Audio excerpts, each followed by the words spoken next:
In an exclusive interview that slices through the geopolitical noise, Iran's newly elected President Masoud Pezeshkian opens up about the challenges and ambitions driving his leadership. From the shadow of sanctions to the specter of military threats, this dialogue pulls back the curtain on Iran's stance in a world fraught with tension. Dive into a conversation that not only shapes the future of U.S. Iran relations but also echoes the hopes and fears of a nation at a crossroads.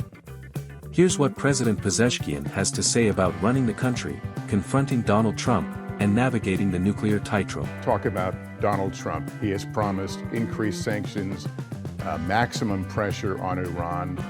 Do you have a message for him? What is clear thus far, we are living in Iran. Ever since the very beginning, the United States has tried to topple Iran. The trend that we see shows an increase in the levying of sanctions. We have always endeavored in the region to live in peace and tranquility. Sadly, however, the trend that they are perpetuating is to increase pressure by day. The sanctions have, in fact, made problems for us, but not in such a way for us not to be able to outlive and lead our lives into the future. You've been in Tehran for some time. You see that people are leading normal lives in plain tranquility and calm. I do hope that Trump will conduce to peace in the region and the world, not conversely contribute to bloodshed or war.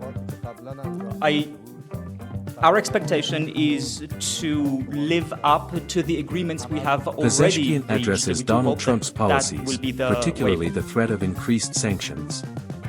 He expresses a desire for peace but acknowledges the historical U.S. efforts to destabilize Iran, suggesting that the trend of sanctions has been counterproductive to peace.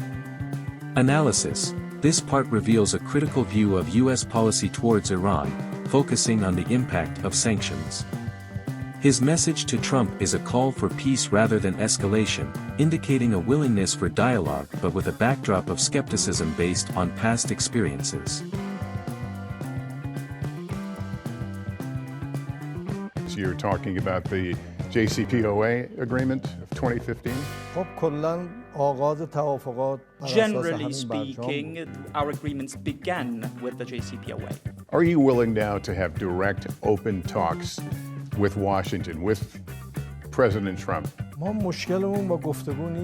Problem we have is not in dialogue, it's in the commitments that arise from talk and dialogue that we'll have to commit to. When we engage in discussions and when we make commitments, we see that we seldom live up to them. We held talks with 5+1, lengthy talks, and we upheld all the commitments that we had to commit to, but unfortunately it was the other party that did not live up to its promises and obligations.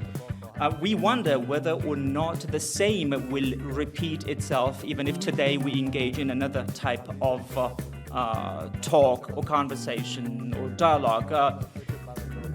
We have this doubt that no matter how much we engage in conversation and dialogue, they are trying to... The President discusses the JCPOA, Joint Comprehensive Plan of Action, and the history of commitments not honored by the U.S., expressing doubt about the sincerity of future talks without guarantees. Analysis. Pezeshkian highlights the breakdown in trust post-JCPOA, where Iran adhered to its commitments but faced unilateral withdrawal by the U.S. This segment underscores a cautious approach to diplomacy, emphasizing the need for reliable commitments over mere dialogue. Overall, the interview portrays a leader who is cautious, critical of past U.S. policy, yet open to dialogue under the condition of mutual respect and adherence to previous agreements. Pezeshkian's responses are strategically aimed at both domestic reassurance and shaping international perception, balancing between showing strength and advocating for peace. Like and subscribe for more on this unfolding story.